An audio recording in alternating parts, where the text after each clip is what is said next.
Para sa po yun? Paglilinis anak natin, explore. Doctor ang gagamit niyan. Okay, that's an ovum forceps. Can you follow? So, nakahilira na yan lahat. Yan, wala na akong Ganda po sunod-sunod. Okay, yep.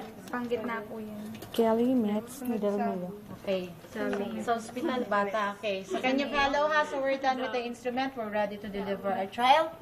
Okay, may isang plastic bag na sa gilid. Taga-salon ng ating placenta. Can I move there? Okay. Again, if I'm na-scrub at hindi ako nag-prepare niyan, maghugas ulit ako ng kamay.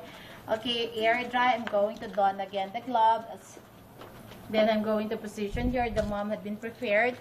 And as expected, I am sterile. Therefore, I will touch only instrument materials areas which are sterile. So I'm going to prepare the field. I'm going to get my leggings. Going to prepare it here. Do not allow the edges of your leggings to touch any of the areas which were considered as unsterile. Dahil nakadrape yan. Anak, yung buong niya nakadrape ha. Can you imagine na lang na nakadrape? Yan lahat ng iyan. So, pwede ko tong ipadlock. And then, try to look here. Wala akong inilaw-law. Can you follow kung paano ko hinawakan ng aking leggings? Okay?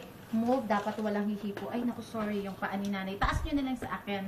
Kasi sa hospital, hindi ganun yung DR table namin. Okay, so I'm just going to, can you follow? Okay, nakatago yung kamay ko. May matatouch na area na hindi, okay, that's it. Okay, and then saka ko palang ipapatak po itong aking drape. Ah! Do not touch it! Do not touch it! Okay. So, wala dapat hawak na ano diyan, ha? Kunwari lang. Kasi sa hospital kasama to sa amin. Ito, lusot lahat yan. Lusot yan. Okay? Hindi kasi maganda, lumang modelo kasi to. Hindi pa uso nun yung leggings ng mga panahon na yon. Okay? I'm going to get another one. Okay, hindi dapat yun, ha? Okay? Going to prepare. Again, manood, ina. Again. Inaayos ko na siya dyan. Yan ang pangit sa OS na yan, manipis. Okay, again, can you please? Next. Si Maria. Galit yan sa'yo, Maria.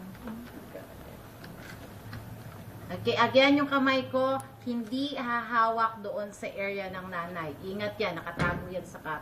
Okay, kunwari lang, nasuot ko kasama ito. Okay, I'm done with my drapes. Then, okay, I'm going to get my towels. Ganyan po ulit. Walang lala. Look at my thumb and look at my fingers. Ma'am, pwede ibaba mo na to. Okay, sige, again. Can you follow kung paano ko hinawakan? Sa OR, anak, ganun ka rin magsiserve sa iyo. Surgeon. Going to put one atop the pundus. Circulating po nagawa niyo. Ako lang po na naka-grabs na scrub. Going to get another one. Paano ko po iaabot yun sa inyo? Okay. No. Ikaw lang ang nag-prepare, pero ako ang dadampot lahat niyan. Can you follow? Siya yung OB, ma'am. Kayo na pong OB. Okay.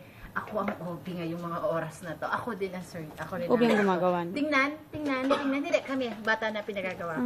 Pero usually it's the OB. Pasok. Pag ginanan ko yan, kita niyo yung kamay. Nakatago. Hindi dapat mahihipo yung pet. Nahipo ba ang pet? Hindi po. Huwag nyo isisiksik na matatouch ang kamay nyo ng pet ng pasyente kahit na prep natin yan, ha? Okay? And then,